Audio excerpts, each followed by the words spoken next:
A son's love is a son's love, and what better way to honor your father than to bring him the heads of all your enemies thrown at his feet? The heads of Bugatti, Hennessy, bring all your demons and devils, Venom, Porsche, Lamborghini, any who dared tread your path. Leave none alive. That is what the Jesco was created for. This 1,600 horsepower monster was created to decimate all. One a track warrior and the other a high-speed warrior. These terrible twins will guarantee victory. Victory on the track and victory on the road. They will surpass any who dare challenge them. That is the sole purpose of the Jescos. Only 125 in number, but are guaranteed to bring order to the cosmos. Like Godzilla, king of monsters. All shall bow down to the king. I know I'm being a little too dramatic, but what the is going on? 400 kilometers an hour is not enough. One, even with the aero package, is close to 400 kilometers an hour.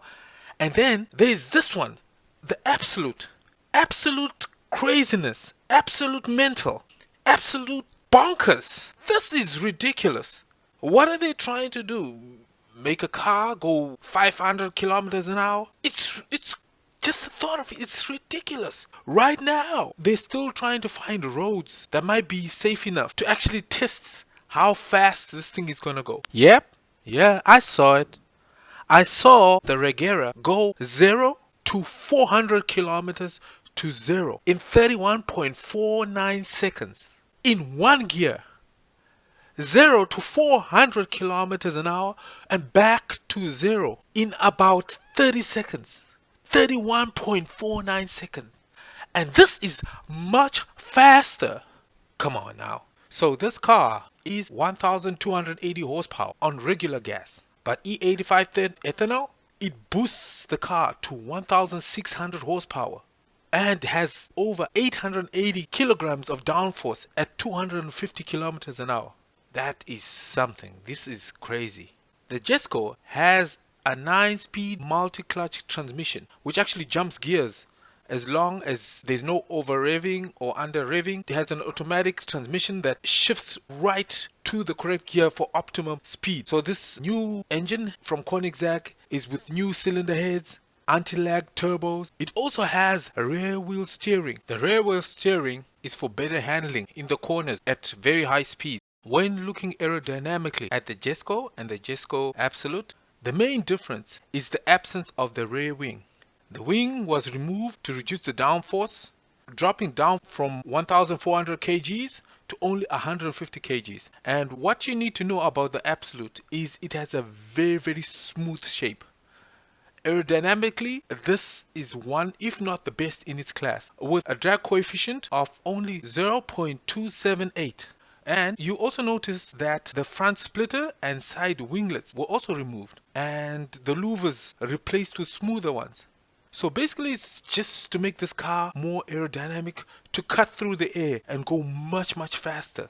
Unlike the track version where everything is to stick the car to the road. So Koenigsegg invested over 5,000 hours in the design and design tunnels, designing and optimizing the performance of the Jesco. So they spent over 5,000 hours of design and engineering for the Jesco Absolut.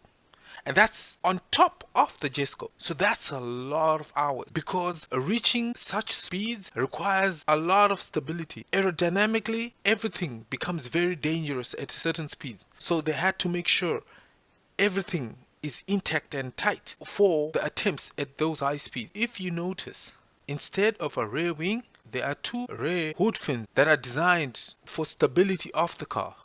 Kind of looks a little like a dragon or Godzilla. So this is an elongated car. I've noticed with a lot of the aero cars or the higher speed cars, they're more of a teardrop shape, and this is to make them stable at very high speeds. This one is actually about 85 millimeters longer, so it's about nearly 9 centimeters longer than the track focus Jesco. And you've also noticed, if you actually notice, another difference is the wheel. The track focus ones, dish wheels.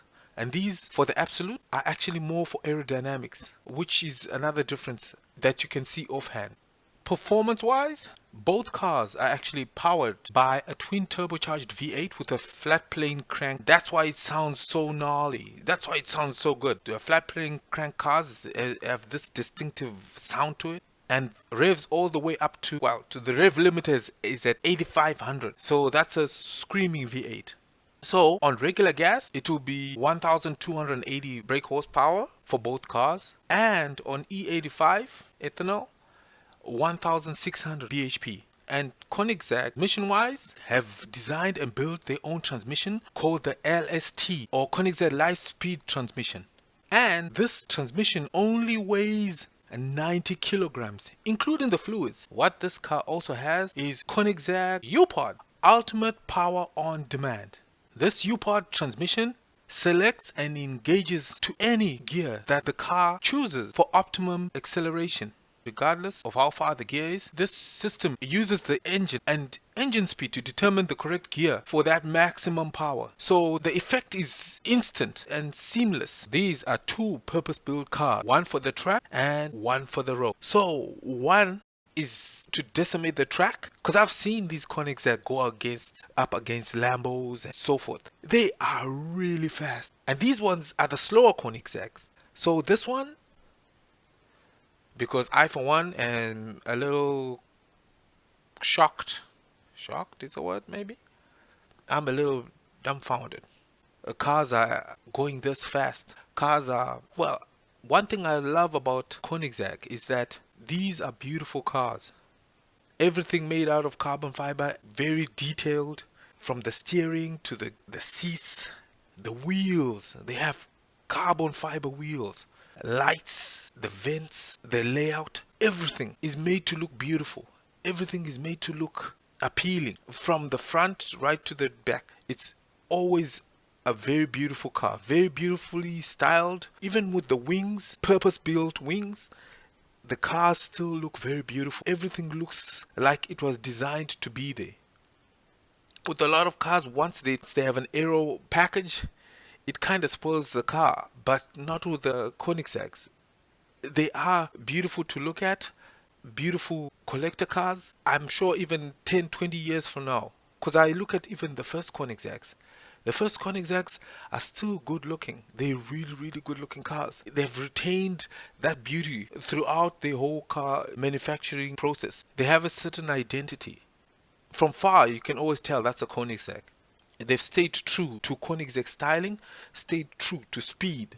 And this makes all these cars very, very interesting and collectible. So at this point, I am quite confident, because of Koenigsegg's history of speed and technology and innovation, that the Jesco is going to beat a lot of track records, and that the Jesco Absolut is going to be the fastest car in the world. We have seen it before with Koenigsegg that they deliver, and they are really, really fast, technologically advanced vehicles. So we shall be able to probably witness this during this year and in future. They say the Absolut is going to be the fastest Koenigsegg ever. For now, it makes me just wonder, how fast is this car really going to go? 500 maybe? We'll see. Thank you for watching, and tell me what your thoughts are. Thank you. Bye-bye.